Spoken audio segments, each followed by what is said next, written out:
आज राष्ट्रीय स्वयंसेवक संघ विद्यार्थी कार्य विभाग की तरफ से हिंदू पद पातशाही की शौर्य गाथा व्याख्यान माला कार्यक्रम का उद्घाटन सत्र है। इस उद्घाटन सत्र में हम सभी के बीच जिनका पाथेय आज हम सबको प्राप्त होना है, ऐसे हमारे सुल्तानपुर विभाग के माननीय विभाग संचालक डॉक्टर AK सिंह जी, आप जिले के प्रतिष्ठित सर्जन हैं। आपका आवास गोलाघाट पे। भाई साहब से आग्रह है कि अपना मार्गदर्शन हम सभी को देने का प्रयास।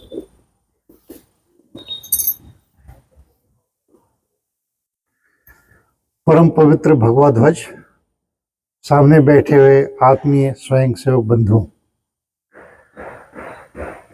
हिंदू पद पातशाही की जब हम बात करते हैं तो शिवाजी महाराज का जो जीवन चरित्र है पूरा आंखों के सामने घूमता है। एक ऐसे राज्य करने वाले, एक ऐसे लोक संग्रही, एक ऐसे युद्ध के ज्ञाता, युद्ध शास्त्र के एक ऐसे चरित्र वाले राजा, एक इस तरह के राजा जो कि सोचते थे कि ये राज्य मेरा नहीं है, ये राज्य तो श्री का है, प्रभु का है। ऐसे तमाम गुण हैं शिवाजी महाराज में जिनको कि हम सभी लोगों को ठीक से जानना चाहिए। और 1893 की एक घटना है। चेन्नई जो मद्रास हुआ करता था पहले, वहां पर स्वामी विवेकानंद जी कन्याकुमारी से चल करके वो मद्रास पहुंचे तो वहां पर शाम को एक डॉक्टर नुजंदा राय के नाम से डॉक्टर साहब थे वहां पर। तो उन्होंने महाकवि भूषण की उन लाइनों का बहुत अच्छे तरीके से गायन किया स्वामी विवेकानंद जी ने।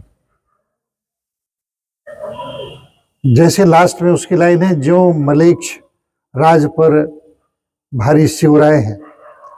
वो महाकवि भूषण जी उनके समकालीन थे और पैदा तो 9 में हुए और 102 वर्ष तक जिंदा रहे।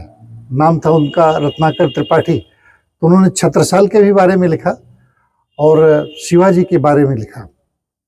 बाद में औरंगजेब के लोगों ने उनको एक दिन पकड़ा तो बोले कि औरंगजेब के बारे में लिखना, बोले नहीं, मैं ऐसे लोगों के बारे में नहीं लिखता हूँ। तो स्वामी विवेकानंद जी जब उसको गाए तो इतनी अच्छी लय में गाए कि डॉक्टर साहब बहुत प्रभावित थे। बोले कि अब तक हमको जो विदेशी साहित्य बताता था कि शिवाजी तो कुछ किए ही नहीं, लेकिन शिवाजी का जीवन, जब वो 1630 में पैदा होते हैं और 80 में अपना ये शरीर छोड़ करके जाते हैं, तो बीच का जो कालखंड है उनका ऐसी गतिविधियों से भरा है कि हम सभी लोग हजारों साल तक उनके जीवन से प्रेरणा लेते रहेंगे। बचपन में ही देखिए, जब 12 वर्ष के थे तो सब बच्चों को साथ लेकर के एक संकल्प लेते हैं। रोहिंडेश्वर का मंदिर, भगवान शिव का मंदिर था उनके सामने। संकल्प लेते हैं कि हमको हिंदवी स्वराज की स्थापना करनी। तो उन्होंने हिंदवी स्वराज्य की स्थापना करी और स्वराज्य में सुराज्य कैसे बनाया जाए उसका पूरा उन्होंने एक विवरण भी दिया। जब वो 1674 में छत्रपति बनते हैं, पहले तो बनने के लिए तैयार नहीं थे, लेकिन गागाजी भट्ट और सब लोगों ने कहा कि जो दिल्ली का बादशाह है उसको कहते हैं लोग दिल्लीश्वरो व जगदीश्वरो, जो दिल्ली में बैठा है वही जगदीश्वर है, पूरे भुवन का ईश्वर है। और आप अगर ये छत्रपति का सम्मान ग्रहण नहीं करेंगे, आपका राज्य अभिषेक नहीं होगा, तो ठीक बात नहीं। तो गागा भट्ट जी बनारस से जाते हैं, काशी से कई विद्वान जाते हैं, फिर पूजा होती है, फिर उनको छत्रपति बनाया जाता है। हालांकि वो 6 वर्ष ही रहे जीवन में छत्रपति। उसके बाद उनका छत्रपति का जो व्यवस्था थी वो फिर वो संभाजी ने संभाला। संभाजी के बारे में आप लोग जानते होंगे कि संभाजी शिवाजी के एक बड़े भाई का भी नाम था, जिनको मुगलों ने हत्या कर दी थी। बाद में उससे प्रेरणा लेकर के उन्होंने अपने बेटे का नाम संभाजी रखा, और संभाजी का बलिदान तो सभी को याद होगा। बहुत कम आयु में उनको औरंगजेब ने पकड़वाया, और पकड़वाने के बाद उनको और कवि कलश दोनों लोग साथ साथ थे, और किस निर्ममता से उनका प्राणांत किया गया ये सभी लोग जानते हैं। औरंगजेब कहता है उनसे कि भाई आप धर्म को बदल दीजिए, इस्लाम धर्म स्वीकार कर लीजिए और हम आपको माला माल कर देंगे। तो संभाजी उस समय कहते हैं कि अगर तुम पूरा मुझे अपना साम्राज्य दे दो, अपनी किसी बेटी की मुझसे शादी कर दो, इसके बावजूद मैं धर्म परिवर्तन करने वाला नहीं हूं। ऐसी शिक्षा उनको कहां से मिली? तो इसमें गुरु रामदास जी का नाम आता है। गुरु रामदास जी ने शिवाजी को प्रेरणा दी कि धर्म के लिए लड़ना है, धर्म को हमको ठीक ठाक रखना है, धर्म के लिए सब कुछ करना है। यहां तक कि जब शिवाजी महाराज के पास गुरु रामदास जी जाते हैं तो भिक्षा मांगते हैं, तो शिवाजी ने लिख के अपना एक कागज में लिख दिया कि हमने पूरा राज्य आपको दे दिया। तो समर्थ गुरु रामदास जी निकालते हैं कागज को, देखते हैं, बोले अरे मैं तो सन्यासी आदमी, मैं राज्य क्या करूंगा? तो शिवाजी कहते हैं नहीं, अब तो मैंने राज्य को दे दिया, मैं राज्य नहीं ले सकता हूं। तो उन्होंने कहा कि ठीक है, तुम ये भगवान का राज्य समझ करके राज करो। उस समय उन्होंने श्री का राज्य, बोले ये श्री का राज्य है, और उसी तरह से वो काम करते थे। उनका चरित्र कैसा था तो हम सभी लोग उस कथा को जानते हैं। बचपन में किताबों में कथा वर्णित थी, हम लोग पढ़े थे कि जब ये कल्याण में लूटपाट पहले से योजना बना लिए थे, तो लूटपाट किया, तो कल्याण का सूबेदार जो था उसकी बहू बहुत सुंदर थी। कुछ लोग उसको लेकर के आए, इनके क्षत्रप लोग, तो पालकी में लेकर के आए। तो बोले कि क्या है? बोले आपके लिए बहुत बड़ा तोहफा है। बोले तोहफा है? कैसा तोहफा है? तो बताया उन्होंने कि उसकी सूबेदार की बहू बहुत सुंदर है। तो शिवाजी ने कितना नारी का सम्मान किया, उसके सामने नतमस्तक होते हैं और बोले हमारे लोगों ने बड़ी गलती किया है। और फिर कहते हैं अगर आपकी तरह मेरी माँ सुंदर रही होती तो मैं भी आज सुंदर होता। ऐसा चरित्र था उनका। और वहीं पर कुछ ऐसे लोग थे जो कि इस बात को पूरी तरह से नकारते थे। उनका पूरा जीवन ही ऐसी व्यवस्थाओं में लगा रहता था कि दूसरों को कष्ट देना है। 1959 की घटना, 1659 की घटना को देखिए, जब अफजल खां एक विशाल सेना लेकर के प्रतापगढ़ की तरफ चलता है और अपनी लगभग 43 बीवियों का उसने मजार बनवाया, उसके बाद निकलता है। उसको मालूम था कि शिवाजी कोई साधारण व्यक्ति नहीं। तो जब निकला शिवाजी को पकड़ने के लिए, वो दैत्याकार उसका शरीर था, 6 फीट 7 इंच का लंबा आदमी। शिवाजी छोटे थे काफी कद के। पंढरपुर के मंदिर को तोड़ता है। पंढरपुर का मंदिर बहुत ही उस समय लोगों के लिए आस्था का केंद्र था। उसको तोड़ता है, वहां पे गाय की हत्या करता है, मंदिर की मूर्तियों को चूरा बनाता है और जो निरीह हिंदू मिलते हैं उनके मुंह में डालता है। तुलजा भवानी का मंदिर पलता है। तुलजा भवानी का मंदिर शिवाजी का कुलदेवी थी, उनकी परिवार की। तुलजा भवानी के मंदिर को तोड़ता है और फिर त्राहि त्राहि मचाता है जनता में, और हवा फैला देता है कि वो चूहा, पहाड़ी चूहा कहाँ भाग गया है। शिवाजी कहता था कि बहुत ज्यादा हिंदुओं के रक्षक हैं, कौन रक्षा कर रहा है। शिवाजी को खबर मिलती है, वो पल पल की खबर रखते हैं, लेकिन अपना धैर्य नहीं खोते, जाकर के सीधे लड़ जाए और फिर सब गड़बड़ हो जाए। तो उनका युद्ध शास्त्र की ऐसी कुशलता थी, उन्होंने व्यवस्था बनाई कि सबको ऐसी हवा फैला दी कि शिवाजी बहुत डर गया अफजल खान से। तो शिवाजी से मिलने के लिए कृष्णा भास्कर जी आते हैं, जो कि उसके दूत होते हैं अफजल खां के। तो कृष्ण भास्कर जी को शिवाजी चीज़ों को बताते हैं, बताने के बाद उनको हिंदुत्व की ऐसी व्यवस्था में परिणित, उनको परिवर्तित करते हैं, उनका मन बदलता है और पूछते हैं कि क्या अफजल खां का नीयत ठीक है। तो कृष्णा जी कहते हैं कि नहीं नहीं, उसकी नीयत ठीक नहीं है, वो आपको छोड़ेगा नहीं। और फिर शिवाजी उसी तरह से तैयार होके जाते हैं, और तैयार होते हैं तो उसमें अंदर की तरफ लोहे का शिरस्त्राण, ये वस्त्र पहनते हैं, ऊपर सिर पे शिरस्त्राण रहता है, पगड़ी बांधते हैं और हाथ में बगनखा का वो रखते हैं। और सब लोग कहते हैं कि पहले अफजल खां ने आक्रमण किया, लेकिन जब उन्होंने जयसिंह को पत्र लिखा है, उस पत्र में लिखते हैं अगर मैंने पहले उसको आक्रमण न किया होता तो आज मैं आपको पत्र लिखने लायक नहीं रहता। 1659 में अफजल खां का वध होता है, लेकिन उन्होंने कैसे कैसे अनुशासित लोगों को पैदा किया। उनके साथ चूंकि दो दो लोग मिलने वाले थे, अफजल के खान के साथ एक उनका आदमी था, उसका नाम था सैयद बंडा, वो बहुत तगड़ा तलवारबाजी का माहिर था। इनके साथ एक नट था शिवाजी के साथ, छोटा सा नट, उसका नाम था जीवा महाल। जीवा महाल को शिवाजी ने कहा कि तुम कुछ भी काम नहीं करोगे, केवल सैयद बंडा के एक्टिविटीज को देखोगे, क्या करता है सैयद बंडा। और जब शिवाजी को अफजल खान अपने बाह में दबाता है तो इतनी तेज दबाता है जैसे प्राण पखेरु उड़ जाएंगे, और शिवाजी को एक क्षण के लिए मूर्छा आती है। शिवाजी गिरते हैं बेहोश होकर के, और सैयद बंडा जो कि अफजल खां का साथी था, उसकी तलवार जो दाहिने हाथ में थी, तलवार उठती उसकी, लेकिन ये वही क्षण था जब जीवा महाल देखता है कि तलवार हवा में है और उसकी तलवार हवा में ही रहती है।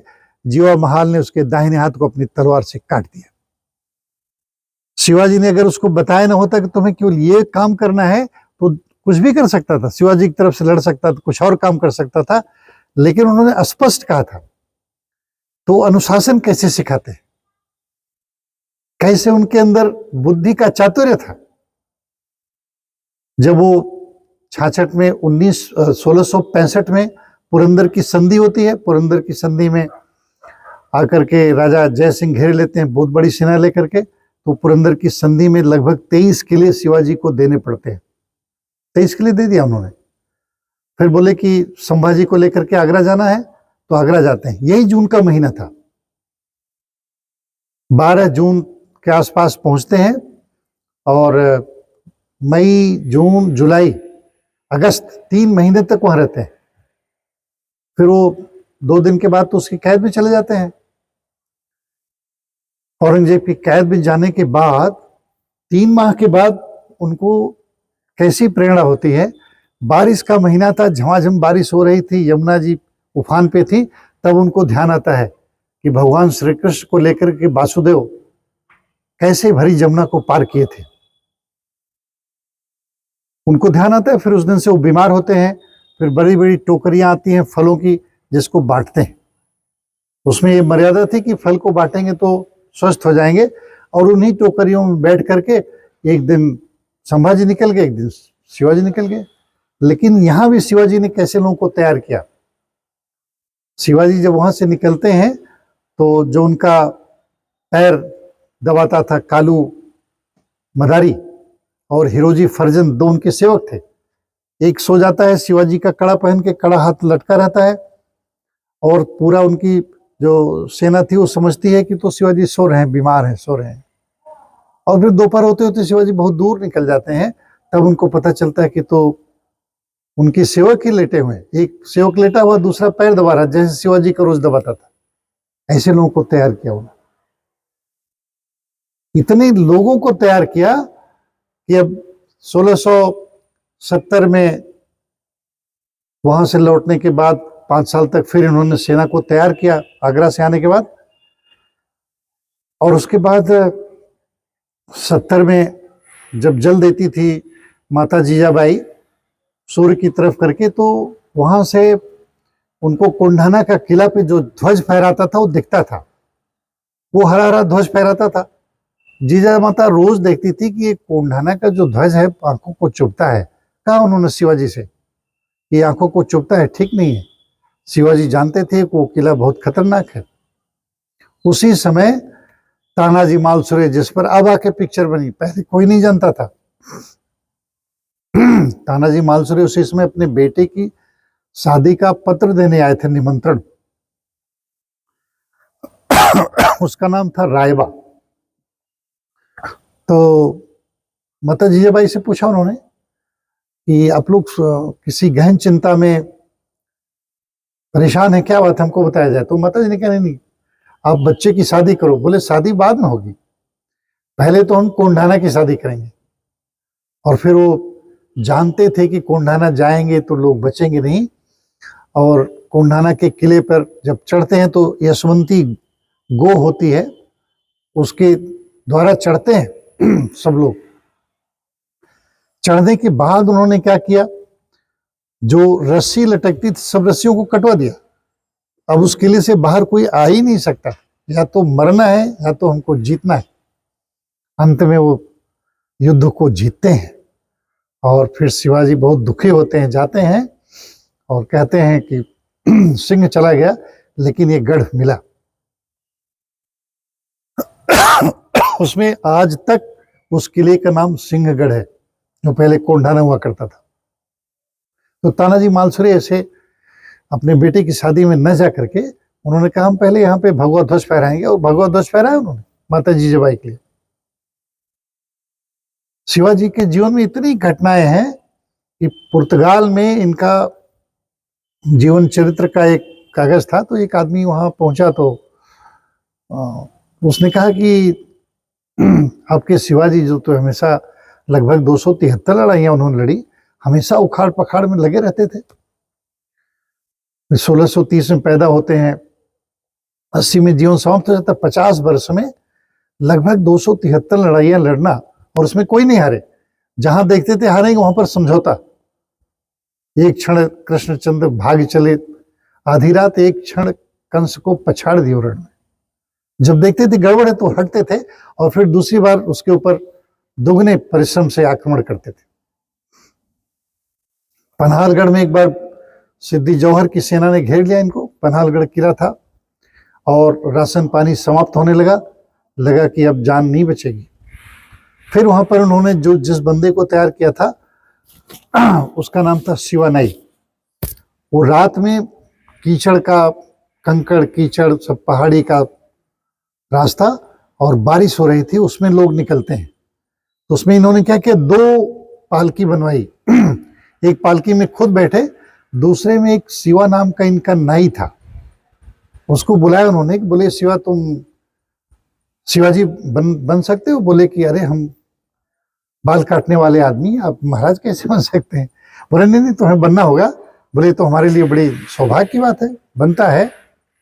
और शिवाजी पूरा वेशभूषा अपना पहना करके, कपड़े जब उससे भेंट करते हैं, गले मिलते हैं, तो शिवाजी की आंखों से आंसू आ जाते हैं, पीठ पे गिरते हैं। शिवानाई उसको महसूस करता है, बोलता है कि मैं तो आज धन्य हो गया कि राजा के आंसू मेरे शरीर पर हमारी जीवन के खत्म होने के पहले पड़ रहे हैं, बहुत बड़ी बात है। और फिर वो अपना जाता है मस्ती में।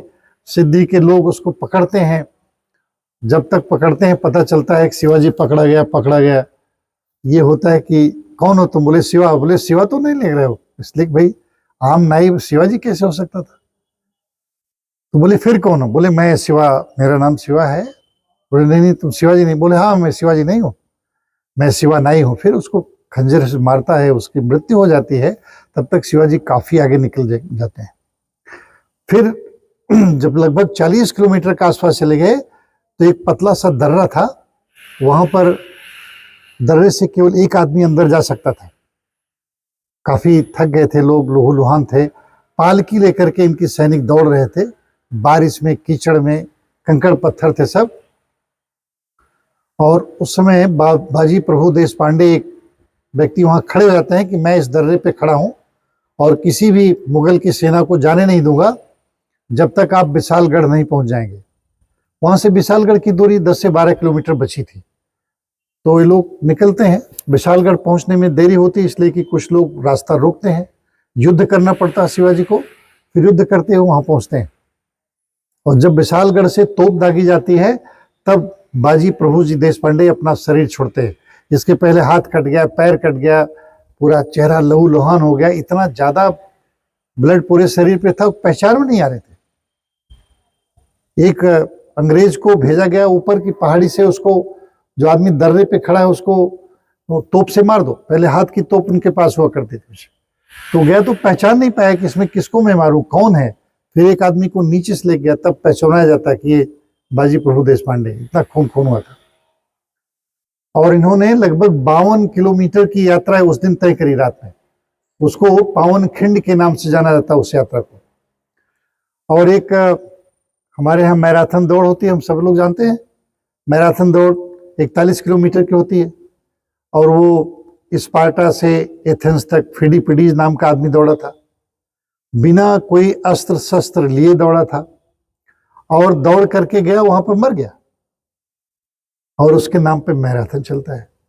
हमारे यहाँ जो 52 किलोमीटर रात में दौड़े, कीचड़ में दौड़े, शस्त्र लेकर के दौड़े, कंधे पर पालकी लेकर के दौड़े, उसको कोई नहीं जानता। लेकिन हम लोगों को जानना चाहिए कि इस तरह की शुरुआत भी हो रही। अभी कानपुर क्षेत्र ने पावन खिंड नाम का एक दौड़ करवाया था। जैसे हम लोग 41 किलोमीटर का मैराथन करवाते हैं, वैसे पावन खिंड नामक दौड़ शुरू करेगी। तो शिवाजी के जीवन में इतनी प्रेरणाएं भरी पड़ी हैं, उसका कोई अंत नहीं। शिवाजी के, महाराजा संभाजी को लेकर के जब आगरा से निकलते हैं तो फिर वो काशी तक पहुंचते हैं और काशी में संत का रूप धारण करते हैं। फिर पहुंचते हैं जब माता जीजाबाई के पास, तो माता जी पूछती हैं कि मेरा संभा कहाँ है? तो बोले संभा तो मर गया।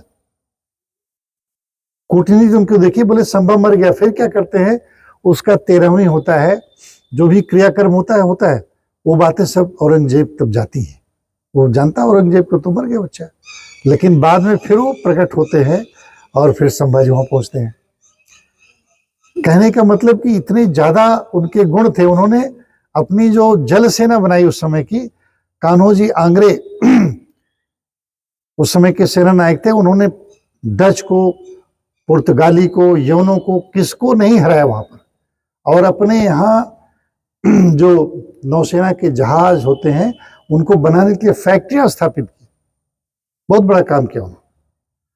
तो शिवाजी के जीवन से हम लोग सतत प्रेरणा लेते रहेंगे और उनका एक एक दिन जनता के लिए बीता। उन्होंने बताया कि हमको जनता के लिए राज्य करना है, जनता संप्रभु है। ये 1648 में एक ट्रीटी ऑफ वेस्टफैलिया हुआ करती थी, उसमें पहली बार इस कंसेप्ट को यूरोपियन कंट्रीज में लिया गया। लेकिन शिवाजी ने इस कंसेप्ट को 1646 में ही ले लिया था कि जनता के लिए कार्य करना, हमारा राज्य जनता के लिए है। उनकी परेशानियों को कोई होंगी तो उनको हम देखेंगे।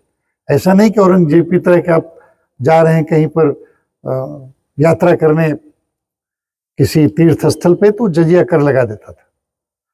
और अंतिम समय में इतना परेशान किया शिवाजी की व्यवस्थाओं ने, वो वहीं जाकर के अहमदनगर में उसका प्राणांत हो जाता है 1707 में।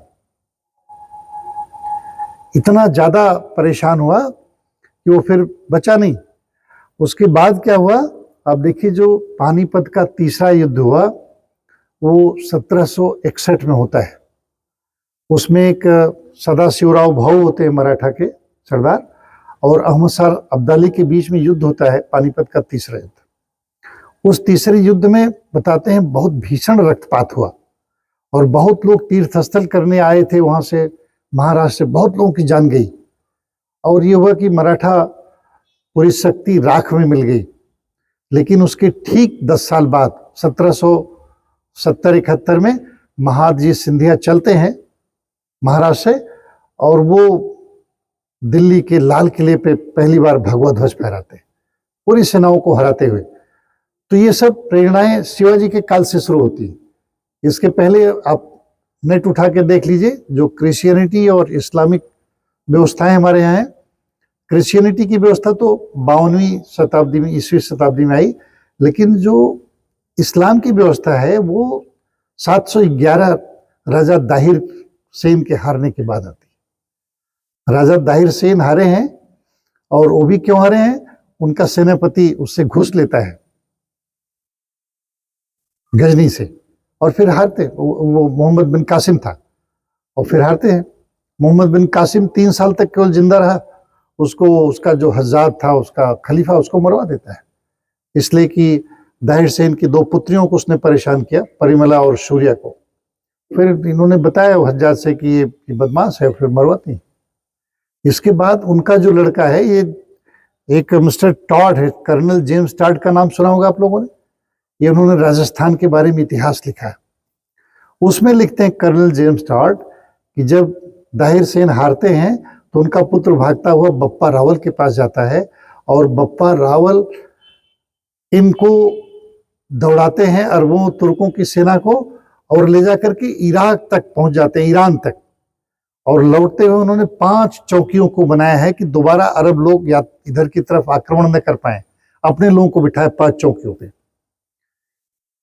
लेकिन वही 7वीं शताब्दी के बाद से उनका इन्वेजन बार बार होता रहा, और बार बार हमारे लोग उनका साथ दे करके यहाँ के लोगों को परेशान करते रहे। ऐसे नहीं, इतने बड़े योद्धा थे, हमारे ही लोग योद्धा थे, हमारे ही लोग उनकी तरफ से लड़ रहे थे। तो शिवाजी महाराज ने जो कुछ इस देश को दिया है, जिसको हिंदू पद पातशाही हम लोग कहते हैं, वो बहुत ही बड़े गौरव का विषय है। इसलिए कि आप 711 के बाद से देखेंगे लगातार कुछ न कुछ ऐसी घटनाएं होती रही, जिसमें कि लोगों का जो एक विश्वास होता हो डगमगाया। लेकिन फिर अंतोगत्वा विश्वास ऐसा जगा कि महाराज संभाजी, उसके बाद राजा राम, और उसके बाद देखते देखते महादजी सिंधिया, बाजीराव पेशवा, सब लोग एक से एक योद्धा निकलते रहे, और अटक से कटक तक अपने उन्होंने साम्राज्य को फैलाया। मुझे लगता है कि अब समय काफ़ी हो गया, और इन्हीं बातों के साथ हम अपनी वाणी को विराम देते हैं। अखिल जी, अच्छा आप हैं क्या? छोटा सा आप आह्वान कर दीजिए सुल्तानपुर के युवाओं को कि ये जो व्याख्यान माला 17 से 27 जून तक। अंत में शिवाजी महाराज की जीवन से प्रेरणा लेते हुए पूरे सुल्तानपुर नगरवासी, जितने यहाँ पर नौजवान लोग हैं, उस सभी का मैं आह्वान करना चाहता हूँ कि जो विद्या मंदिर में 7 दिन का व्याख्यान माला का ये सत्र शुरू हुआ, से 10 दिन का है, 10 दिन व्याख्यान माला का जो आज से सत्र शुरू हुआ, उसको रोज आएं और उसमें सहभाग करें, और शिवाजी महाराज की जीवन की एक एक बात से प्रेरणा लें।